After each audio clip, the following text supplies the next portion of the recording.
Bienvenue à notre série Trucs et astuces. Je suis Sylvain Racine. Aujourd'hui, je vais vous expliquer notre thermostat programmable avec écran tactile. Donc, ça va être assez simple. On commence par l'allumer.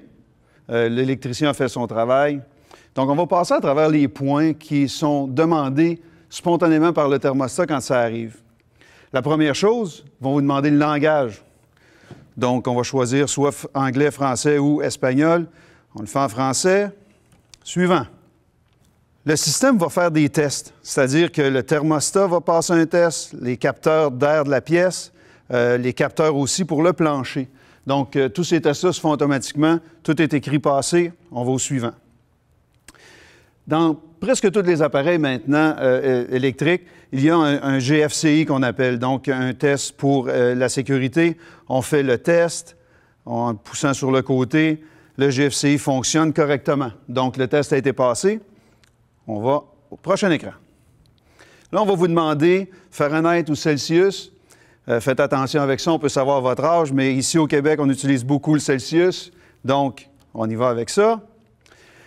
Prochain écran, ça va vous demander la charge du plancher. C'est-à-dire que là, sur l'étiquette ou le fil que vous avez installé va vous donner le nombre de watts. Ça va aller avec la superficie naturellement.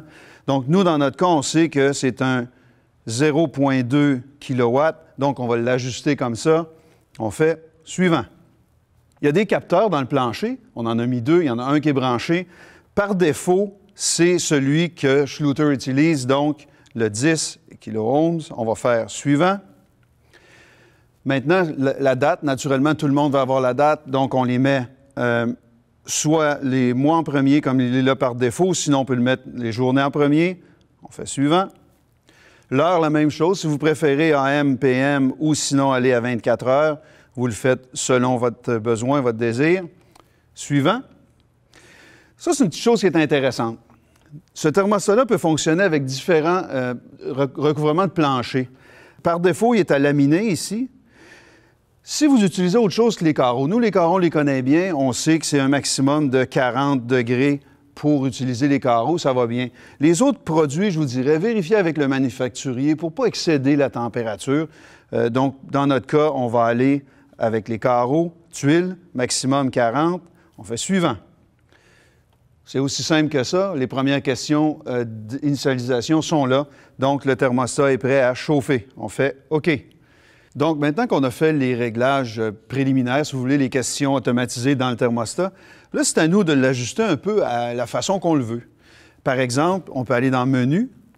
Le menu va nous donner certains choix. Donc, on peut aller changer les horaires.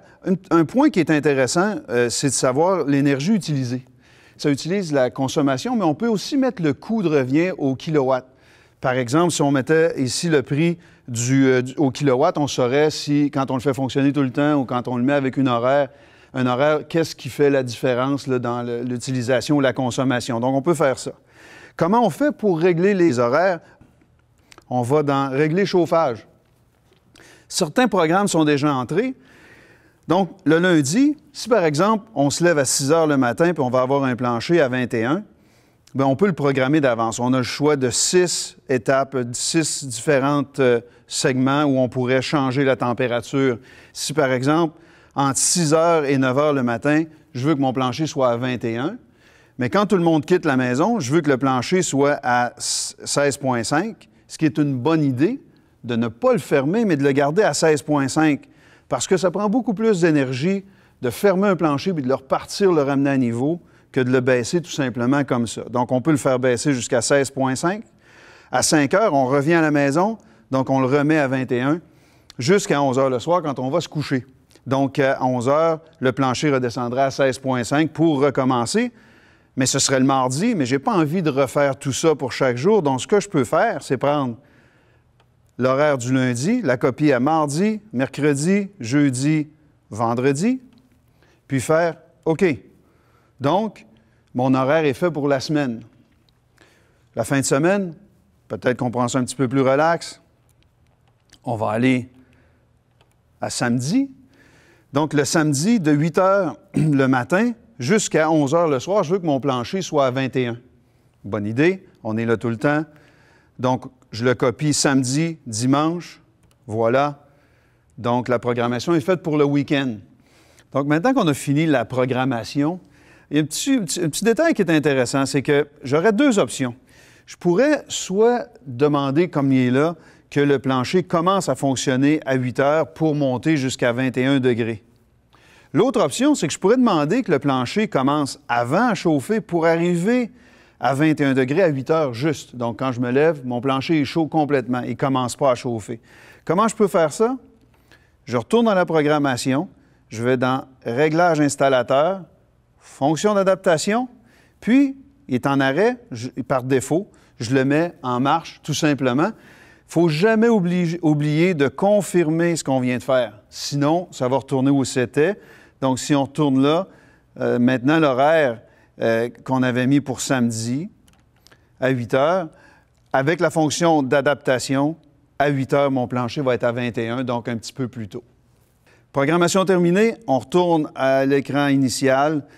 Cet écran-là va tomber en veille, mais ne soyez pas inquiets, vous aurez toujours accès au menu « Faire les correctifs » si vous en avez besoin. J'espère que ce truc vous a été utile. Pour plus d'informations sur nos produits, allez sur www.schluter.ca. Abonnez-vous à notre chaîne YouTube pour être au fait des dernières vidéos. Et si vous avez aimé ce truc, n'oubliez pas de regarder le suivant ici.